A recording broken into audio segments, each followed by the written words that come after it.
మన రెండు తెలుగు రాష్ట్రాలలోని నిరుపేద మరియు అనాథ విద్యార్థులు ఎవరు చదువుకు దూరం కాకూడదని బిగ్ హెల్ప్ ఆశించింది. బిగ్ హెల్ప్ ఫర్ ఎడ్యుకేషన్ అనేది ఒక స్వచ్ఛంద సంస్థ. దీనిని నల్గొండ జిల్లాకు చెందిన శ్రీ షేక్ చాంద్ పాషా గారు 2002లో స్థాపించారు. అప్పటి నుండి ఎందరో శారీరక మరియు మానసిక వికలాంగులకు సహాయం చేస్తున్నారు. అంతేకాకుండా ఎన్నో ప్రభుత్వ పాఠశాలలను దత్తత తీసుకొని మౌలిక వసతులు కల్పించి పాఠశాలలను అభివృద్ధి పరిచారు. ఇందులో భాగంగా జిల్లా పరిషత్ ఉన్నత పాఠశాల గొడిచెర్లలో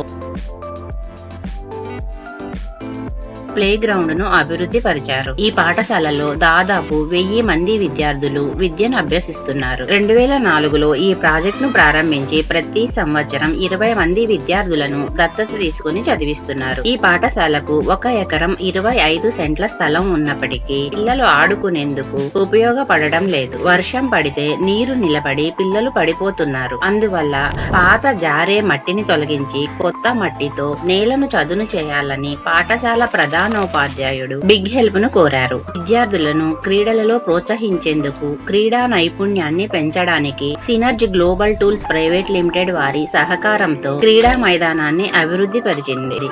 ప్లే గ్రౌండ్ ఇనాగరేషన్ ప్రోగ్రామ్ ను ఏప్రిల్ 3, 2024 నాడు ఏర్పాటు చేశారు. ఈ కార్యక్రమంలో బిగ్ హెల్ప్ సంస్థ managing trustee Shrimati Maturi Sarojini garu, school headmaster Ram Pratap garu, big help project director Shri K Srinivas garu, big help project committee chairman Shri Ramayya garu, school staff మరియు స్టూడెంట్స్ పాల్గొన్నారు. తమ పాఠశాలలో ప్లే గ్రౌండ్ ను అభివృద్ధి పరిచినందుకు విద్యార్థులు బిగ్ హెల్ప్ సంస్థ చైర్మన్ శ్రీ షేక్ చాంద్ పాషా గారికి ధన్యవాదాలు తెలియజేశారు.